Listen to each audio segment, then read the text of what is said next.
Noisy Pixel.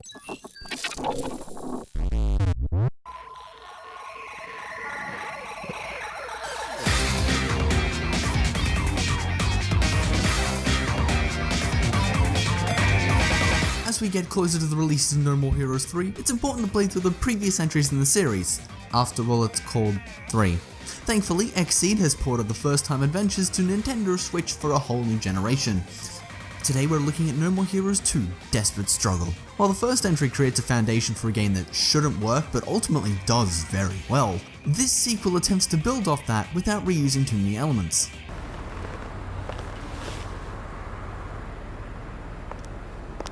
No More Heroes 2 Desperate Struggle once again stars the incredible loser Travis Touchdown, who 3 years after the first game of his events, finds himself the target of an assassin named Skelter Helter.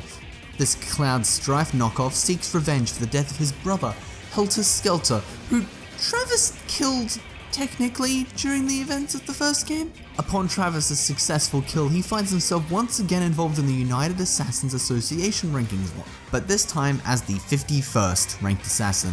And it seems Skelter Helter has friends who retaliate by sending Travis the severed head of his friend Bishop, the video store owner from the first game.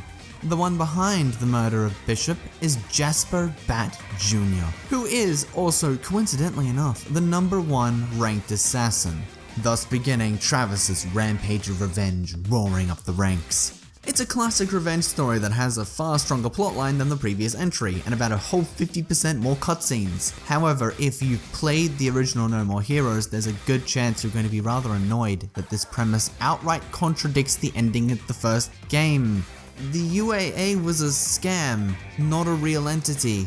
That whole story beat offered some of the best parts of the original game, so to go back on it makes it feel like a little bit like the story is just jumping the shark right out the gate. When you get past that, No More Heroes 2 continues to jump the shark with a collection of absolutely absurd bosses. While this series is no stranger to weird enemies, No More Heroes 2 jumps straight into outwardly absurd foes like ghosts and supervillains. It's quite obvious that even with some fantastic wit every now and then, there's a different writing team on this project and they can't stick the landing with what isn't ultimately much more than a heavy-handed revenge story. On the other hand, the gameplay is largely the same as the first, with a few refinements, which is great because the original battle system was awesome. Travis can still slice foes with high and low strikes, high strikes making for quick rapid combos, whilst low strikes make for stronger combos that are a bit slower and leave you more open to counters. Kill attacks now have substantially more weight to them and are a blast to pull off. And Travis now has an ecstasy gauge, which triggers his special attacks when it's full, or you can trigger it early for the ability to pull off some super rapid fire combos. Like the Switch port of the previous entry, you can use the Joy-Cons to emulate motion controls if you so desire.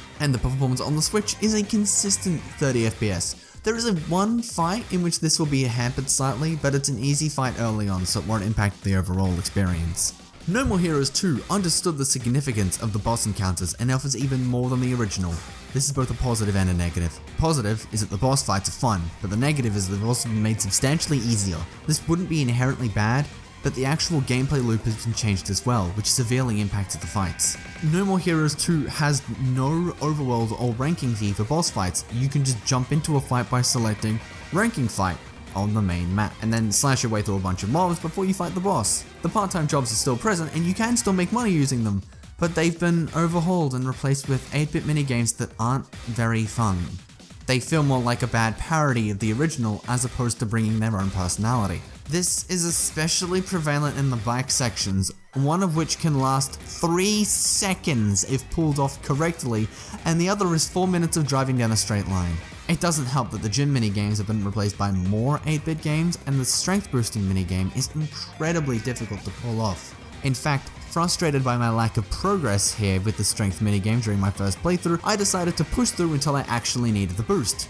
However, I proceeded through the entire game without encountering any unpowered hindrances, and then the credits rolled. This hurts the experience because then there's no reason to do anything but progress the campaign, limiting any substantial impact from the bosses as you'll just be traveling from one to the next. The only real shakeups occur when you play as Shinobu or Henry, which are both fun to play as, but Henry is unfortunately accessible for only one boss. Everybody deals with grief differently, right?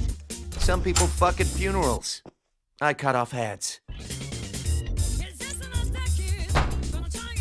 Do what you must, Travis.